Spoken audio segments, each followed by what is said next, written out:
Hello, my fellow Americans. In today's video, we'll be talking about the wage gap. And not just the wage gap, but the gap in general between the upper and lower class.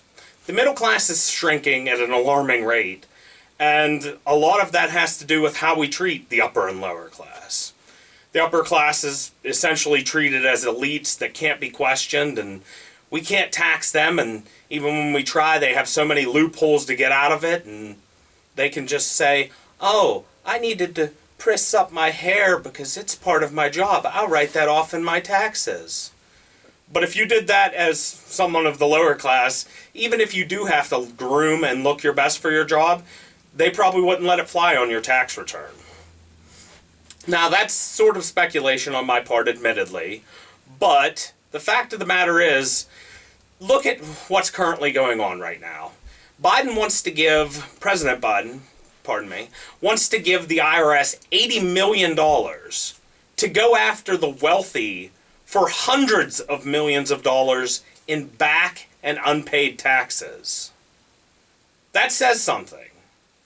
If it were you or I, a regular working class person, and I'm sorry to exclude those who aren't regular working class with that statement, but we would go to jail. Like, you don't pay your taxes, you go to jail. You get fined. That's the end of it. But with the wealthy, they have loopholes, and they play those loopholes. And the IRS itself doesn't have money enough to go after them. So that in and of itself says a lot about what's going on in this country. Now, the issue isn't just with wealthy individuals in and of themselves, but also wealthy corporations. If you look statistically at the amount of money CEOs make compared to the lowest paid employee in their company, it's outstanding, alarming. Thousands of times more in some cases.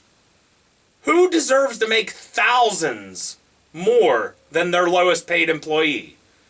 We say things like, oh, everybody's job counts, especially during this pandemic. You're an essential worker. You're important. We need you. But we don't need you enough to pay you more. But you know what?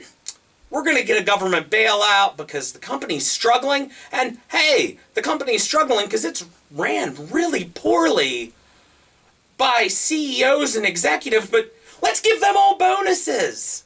Let's give the people driving this company into the ground money while we continue to ignore our workers.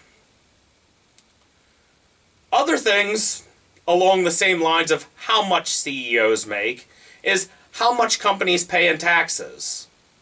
And to the same extent, how much the wealthy pay in taxes. Now, for sticking on the matter of corporations right now, President Biden wants to raise taxes on the rich and corporations. And a lot of people are having a fit, how that'll negatively affect it, and the price of everything will go up. And many economists say things in both directions. Yes, it will happen. No, it won't happen. But regardless of what the experts say, since it's in both directions, let's look at things realistically. The price of everything is going up as is. The price of everything has been going up and will continue to go up. And when it goes up, it doesn't come back down most of the time, if at all ever. Look at minimum wage. Federal minimum wage hasn't gone up in years.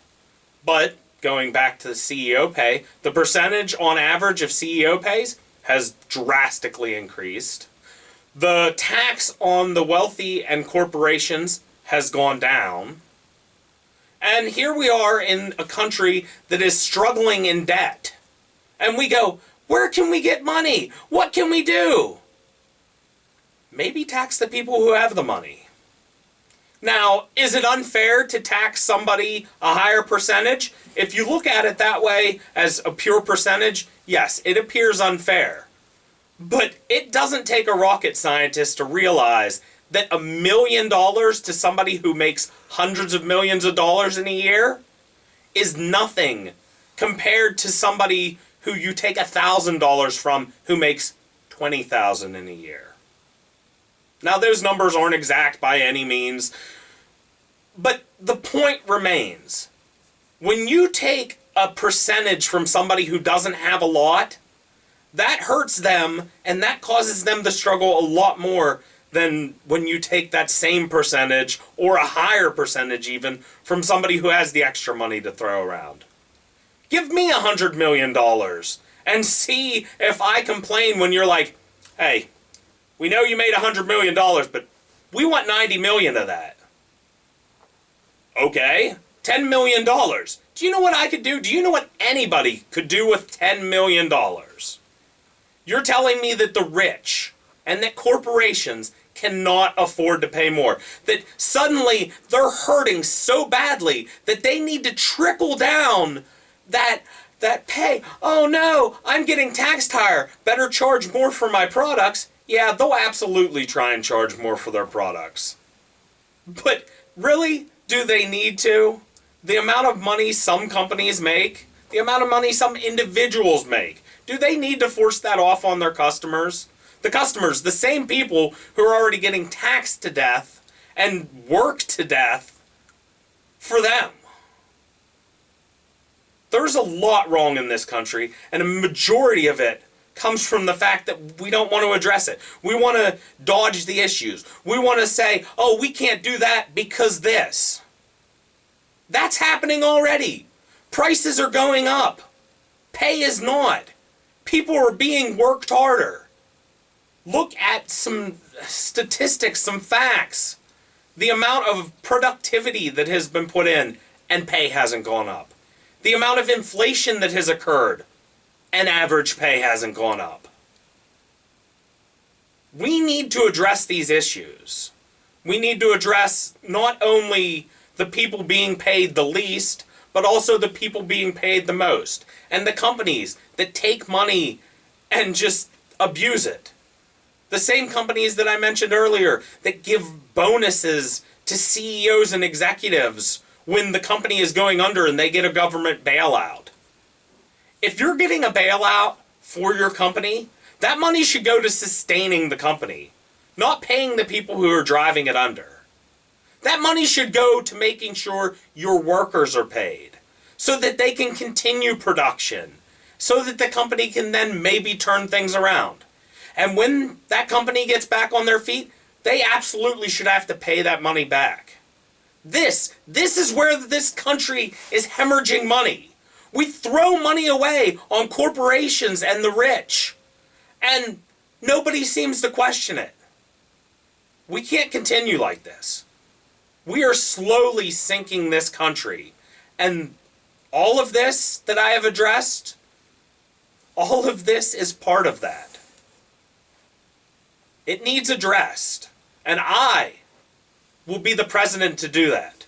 If elected, I will not let corporations continue to run over the working class as they have.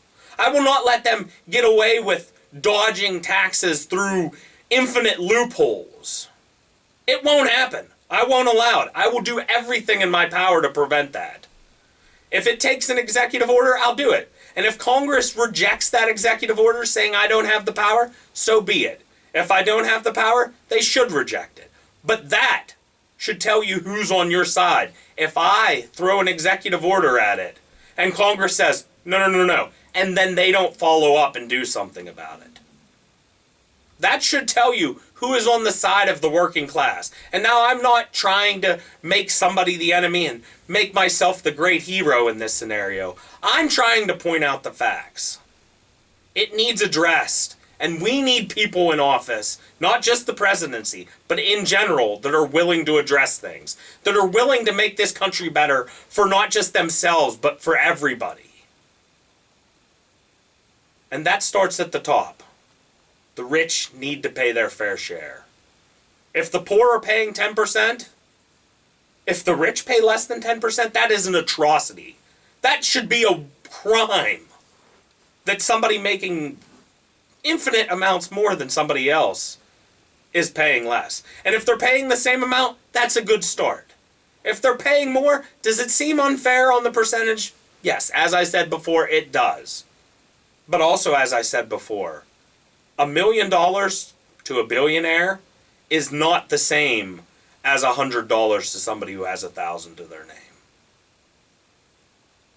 Now, I hope all of you didn't just tune me out and go, this is just Adam on another one of his rants. Everybody always complains about wanting change in this country. And I will bring that change. You can ignore me if you will, but that just means you're part of the problem.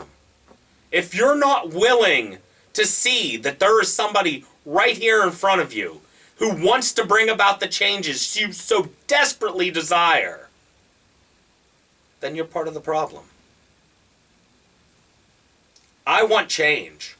And that's why I want to be president. I don't want to be president so I can make tons of money. Yeah, that'd be nice. It'd be great. It'd be so nice to have just infinite money to just throw at random willy-nilly whatever I want. But that's not the important thing. I, as an individual, am not important. We as a nation, everyone in this country is important. And I will fight for everyone. I will see to it that every American is treated like a person instead of like a work mule. So if you are one of those people who so desperately desires change and wants to see things fixed, and I don't mean just this issue, I mean in general, wants to see this nation made better, not make America great again. It hasn't really been great ever. There's certain things that were great, but certain other things that weren't. If we talk about the great times, there were individuals that weren't treated as equals then. They couldn't vote. They weren't even treated as humans in some cases. So if you want to make America great to begin with, if you want to make it the country that it's always should have been, if you want to see real change, I'm the candidate for you. Thank you for watching. Bye.